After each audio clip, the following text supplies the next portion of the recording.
हुआ क्या कि चौधरी भूपेंद्र सिंह हुड्डा प्रदेश के मुख्यमंत्री बने जी।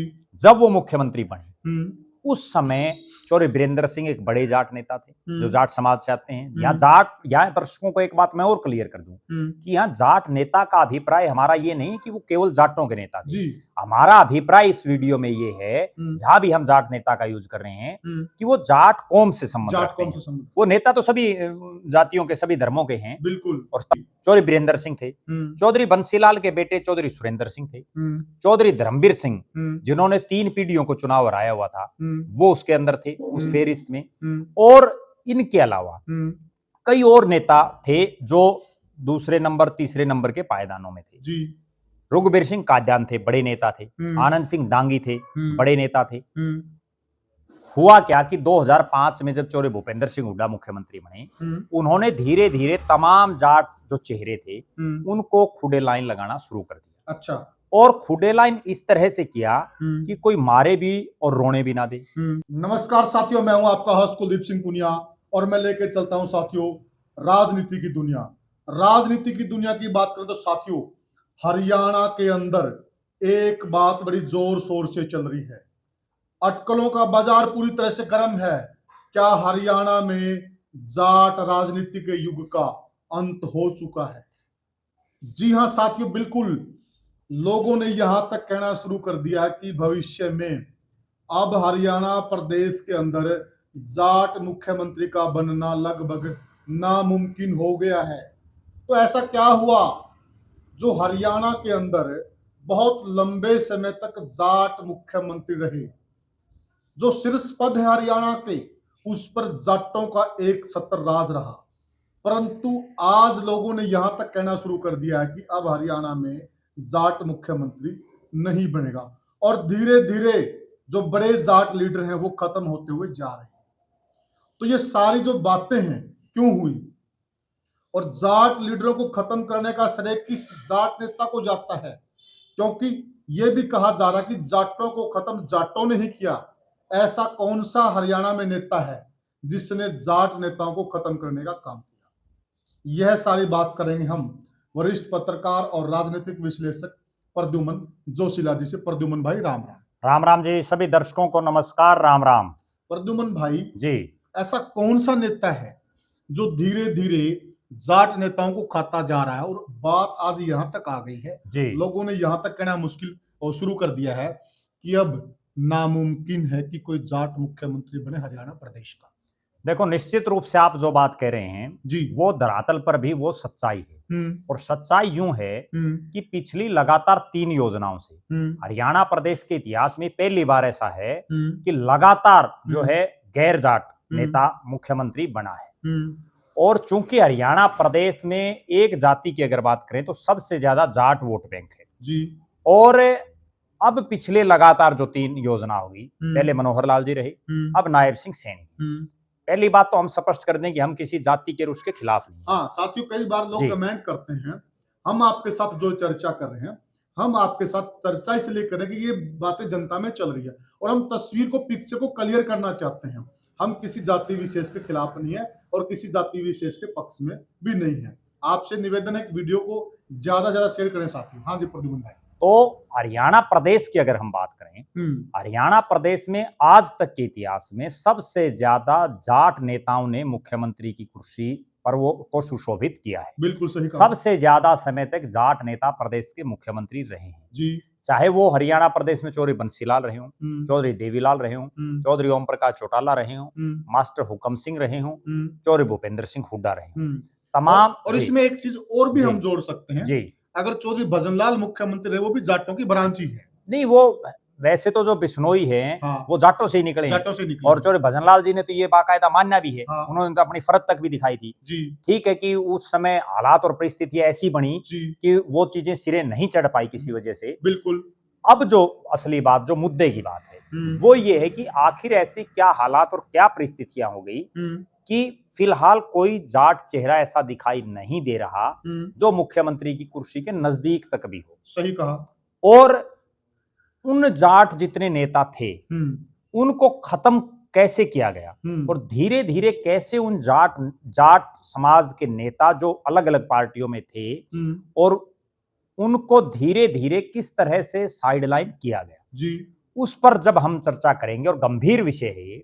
जब दर्शक इस चीज को समझेंगे और सुनेंगे तो वो भी इस चीज को मानेंगे कि वास्तव में अगर जाट समाज का राजनीतिक रूप से किसी ने सबसे ज्यादा नुकसान किया है, राजनीतिक रूप से जाट नेताओं को सबसे ज्यादा खुडे लाइन किसी ने किया है, तो वो शख्स कौन है। जी, अब मैं सिलसिलेवार तरीके से आपको बताता हूं। जी, 2005 के चुनाव से पहले हरियाणा प्रदेश में राजनीतिक रूप से जो राजनीति थी वो 3 लालों के इर्द गिर्द घूम रही थी। सही कहा। चौरी देवीलाल, चौरी बंसीलाल, चौरी भजनलाल। चौरी देवीलाल के बेटे चौरी ओम प्रकाश चौटाला भी मुख्यमंत्री कई बार बन चुके। बिल्कुल। उसके बाद 2005 तक हरियाणा प्रदेश की राजनीति में कई जाट चेहरे ऐसे थे जो राजनीतिक रूप से मुख्यमंत्री की रेस में थे, कई चेहरे ऐसे थे जो मंत्री बनने की रेस में थे, और कई अलग अलग उच्च पदों के लाइन में थे। कांग्रेस पार्टी का राज बन गया और लगभग जो जाट नेता थे, चूंकि चौरी देवीलाल की जो इंडियन नेशनल लोकदल जो पार्टी थी ओम प्रकाश चौटाला की, वो तो उनकी खुद की पार्टी थी घर की, और कांग्रेस पार्टी एक राष्ट्रीय पार्टी थी जी। तो बड़े जितने चेहरे थे वो कांग्रेस पार्टी में थे, क्योंकि वहां तो एक फेस था चौरी देवीलाल चौधरी ओम प्रकाश चौटाला का। जबकि कांग्रेस में कई ऐसे नेता थे जो उस चेहरे, उनके अलग अलग चेहरे थे। हुआ क्या कि चौरी भूपेंद्र सिंह हुड्डा प्रदेश के मुख्यमंत्री बने जी। जब वो मुख्यमंत्री बने उस समय चौरी बीरेंद्र सिंह एक बड़े जाट नेता थे जो जाट समाज से आते हैं। यहाँ दर्शकों को एक बात मैं और क्लियर कर दूं कि यहाँ जाट नेता का अभिप्राय हमारा ये नहीं कि वो केवल जाटों के नेता थे। हमारा अभिप्राय इस वीडियो में ये है, जहां भी हम जाट नेता का यूज कर रहे हैं, कि वो जाट कौम से संबंध रखते हैं। वो नेता तो सभी जातियों के, सभी धर्मों के हैं, बिल्कुल, और पूरे समाज के हैं जी। चौधरी बीरेंद्र सिंह थे, चौधरी बंसीलाल के बेटे चौधरी सुरेंद्र सिंह थे, चौधरी धर्मवीर सिंह जिन्होंने 3 पीढ़ियों को चुनाव हराया हुआ था, वो उसके अंदर थे उस फेरिस्त में। और इनके अलावा कई और नेता थे जो दूसरे नंबर, तीसरे नंबर के पायदानों में थे जी। रघुबीर सिंह काद्यान थे, बड़े नेता थे। आनंद सिंह डांगी थे, बड़े नेता थे। हुआ क्या कि 2005 में जब चौरी भूपेंद्र सिंह हुड्डा मुख्यमंत्री बने, उन्होंने धीरे धीरे तमाम जाट जो चेहरे थे उनको खुडे लाइन लगाना शुरू कर दिया। अच्छा। और खुडे लाइन इस तरह से किया कि कोई मारे भी और रोने भी ना दे, अगले को एहसास भी नहीं हुआ, और धीरे धीरे धीरे धीरे इस तरह से पर कतरे गए कि सभी साइड लाइन हो गए। कोई पार्टी छोड़ गया, कोई पार्टी में रहा तो वहीं उनके नीचे काम करना पड़ा। वरना ये जो मैं नेता आपको बता रहा हूँ, चाहे वो चौरी बीरेंद्र सिंह हो, वो राजनीतिक रूप से बहुत सीनियर हुड्डा साहब से रहे। ऐसा हम क्यों कह रहे हैं साथियों? अगर आपने गत विधानसभा चुनाव देखा, आपको ध्यान है, क्योंकि बिल्कुल ताजी बातें ही हैं।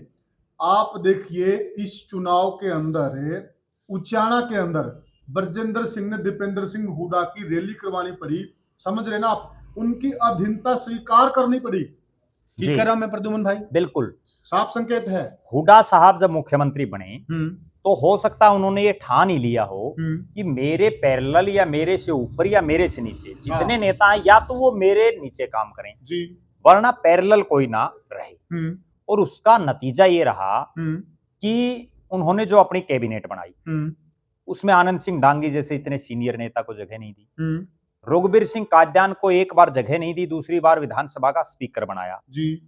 और जो चौरी बीरेंद्र सिंह थे, इतने सीनियर नेता, उनको केंद्र में मंत्री नहीं बनने दिया। किरण चौधरी, क्योंकि चौधरी सुरेंद्र सिंह का जिनका हमने जिक्र किया, उनका एक वायुयान दुर्घटना में निधन हो गया था। उसके बाद जो उनकी धर्मपत्नी चौधरी बंसीलाल के परिवार की जो पुत्र वधू, वो सक्रिय राजनीति में आई जी। उनको जो है बहुत ऐसे मौके आए जब बार बार चौधरी भूपेंद्र सिंह हुड्डा ने उनको प्रेशराइज किया, जो कि वो दिल्ली की राजनीति में स्थापित थी जी। उनका अपना खुद का एक कद था, और वो तो तब से कांग्रेसी थी जब उनके पति और उनके जो ससुर हैं उन्होंने कांग्रेस छोड़ दी थी जी। तब भी वो कांग्रेस में थी। तो कहीं ना कहीं किरण चौधरी, उनको भी पूरी तरह से, भले ही वो मंत्री हों, लेकिन खुडे लाइन लगाए रखा जी।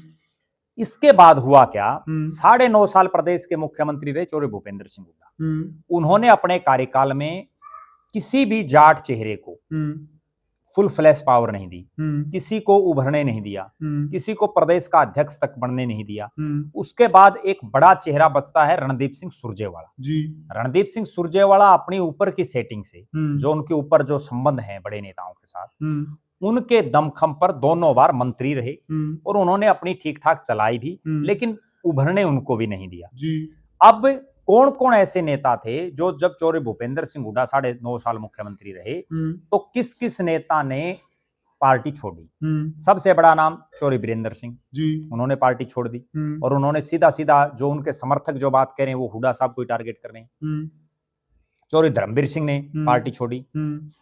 एक बड़े चेहरे जो चौधरी देवीलाल की नर्सरी से पैदा हुए प्रोफेसर संपत सिंह जी प्रोफेसर संपत सिंह को 2009 में विधायक बनाया। उसके बाद उनको मंत्री नहीं बना सरकार में। इतना सीनियर नेता जिन्होंने चौधरी देवीलाल चौधरी ओम प्रकाश चौटाला की सरकारें चलाई हों, बिल्कुल घड़ी और वित्त जैसे विभाग संभाले हों, विपक्ष के वो नेता रहे हों, लेकिन उनको नजदीक भी नहीं फटकने दिया। बल्कि उस दौर में तो हम उनको मुख्यमंत्री भी कहे। सुपर सीएम वही थे। बिल्कुल सारे फैसले वही करते थे और उनको नजदीक तक भी नहीं फटकने दिया।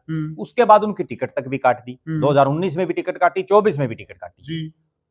तो कहने का मेरा तात्पर्य ये है कि 2005 से और 2024 तक चौधरी वीरेंद्र सिंह ने पार्टी छोड़ी, किरण चौधरी ने पार्टी छोड़ी, श्रुति चौधरी ने पार्टी छोड़ी, चौधरी धर्मवीर सिंह ने पार्टी छोड़ी, प्रोफेसर संपत सिंह ने पार्टी छोड़ी और जो 3 नेता बचे, रणदीप सिंह सुरजेवाला अपनी ऊपर की पहुंच से जो है बरकरार हैं। रघुवीर सिंह काद्यान, उनका आप देख लीजिए, उनको इतना सीनियर विधायक जो प्रोटेम स्पीकर लगातार बन रहा हो और 7वीं बार बना है, उनको भी कोई खास बहुत जो तवज्जो के वो हकदार हैं, एक विधानसभा तक सीमित कर दिया। जी, सिर्फ उनको अपनी एक बेरी की जो सीट है वहां तक सीमित करके रख दिया, कठपुतली बना दिया। वरना रघुवीर सिंह काद्यान बड़े क्रांतिकारी नेता थे और उनका एक बड़े जुझारू नेता थे, लेकिन केवल एक सीट तक सीमित। आनंद सिंह डांगी को एक सीट तक सीमित कर दिया। तो कहीं ना कहीं उभारने की बजाय उन्होंने नेताओं को दबाने की या इन जाट चेहरों को खुले लाइन लगाने का प्रयास किया। आप ये बताइए, दर्शक भी ये बताएंगे कि 2005 से पहले तो हुड्डा साहब प्रदेश के सीने में कहीं थे नहीं जी। हालांकि वो विपक्ष के नेता और प्रदेश अध्यक्ष रहे थे कुछ समय तक।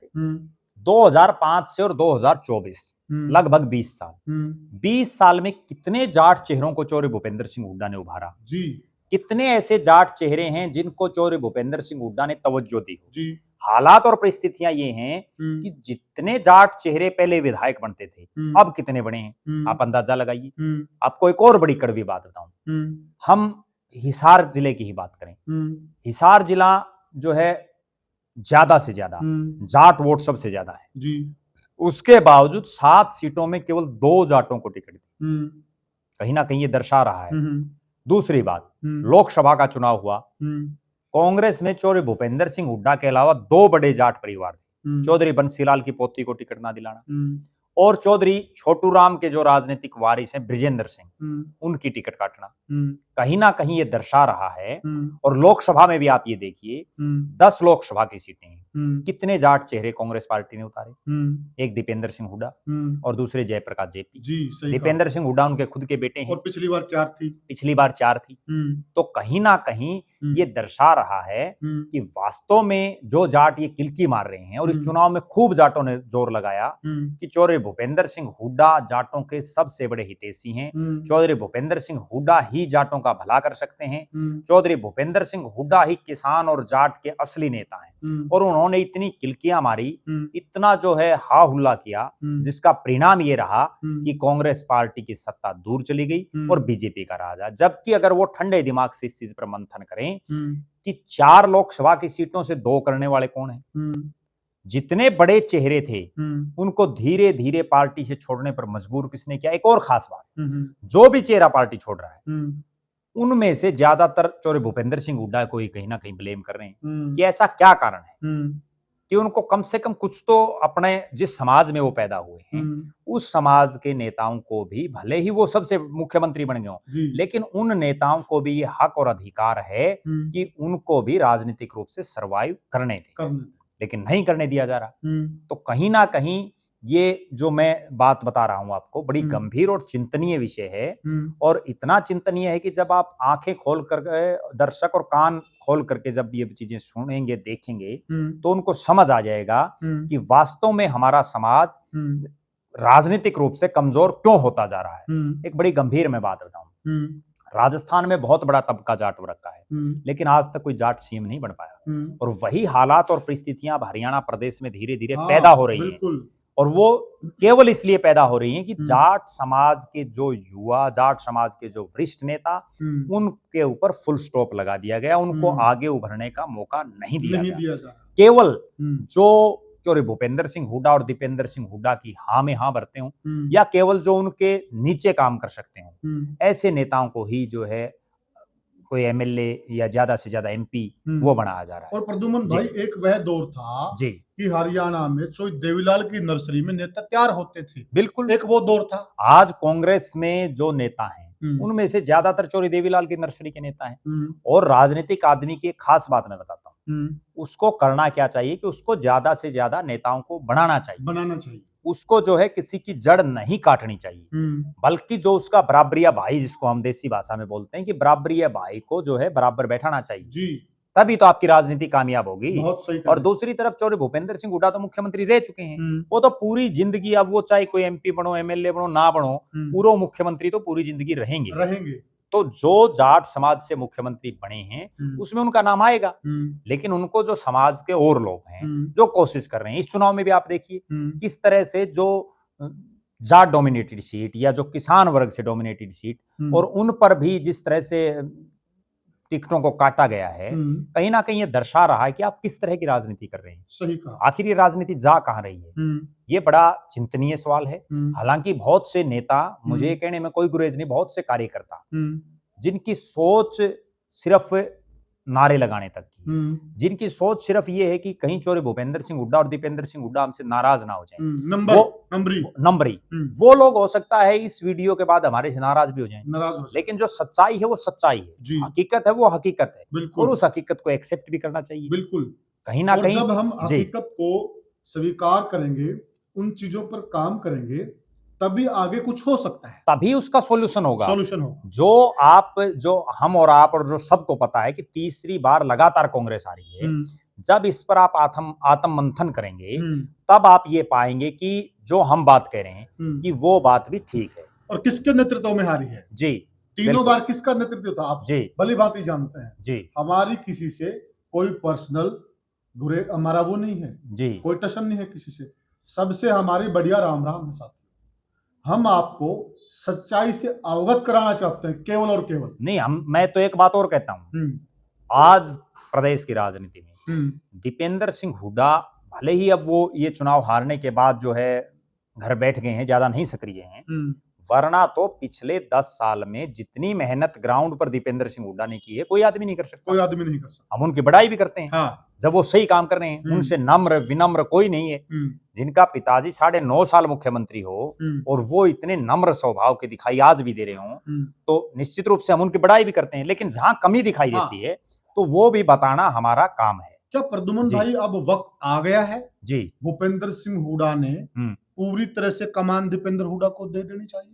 देखो, निश्चित रूप से मुझे ऐसा लग रहा है कि दे देनी चाहिए, और उनको इस चुनाव से पहले वो अगर दे देते तो और ज्यादा बढ़िया रहता। लेकिन दोनों पिता पुत्रों में से सक्रिय रूप से राजनीति, चुनावी राजनीति एक ही करे तो ज्यादा बेहतर है।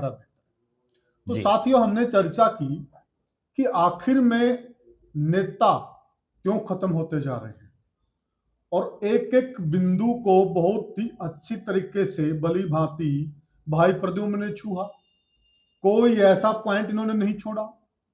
आप क्या मानते हैं? आप क्या मानते हैं साथियों? आप भी हमें कमेंट सेक्शन में बताइएगा कि हो क्या रहा है। एक ऐसा दौर था हरियाणा में नेताओं की नर्सरी चलती थी, और एक आज का दौर है नेता खत्म होते जा रहे हैं। कमेंट सेक्शन में जरूर बताइएगा, और वीडियो को ज्यादा से ज्यादा शेयर कीजिएगा, चैनल को सब्सक्राइब कीजिएगा। तो साथियों, अब लेते हैं आपसे विदा। राम राम।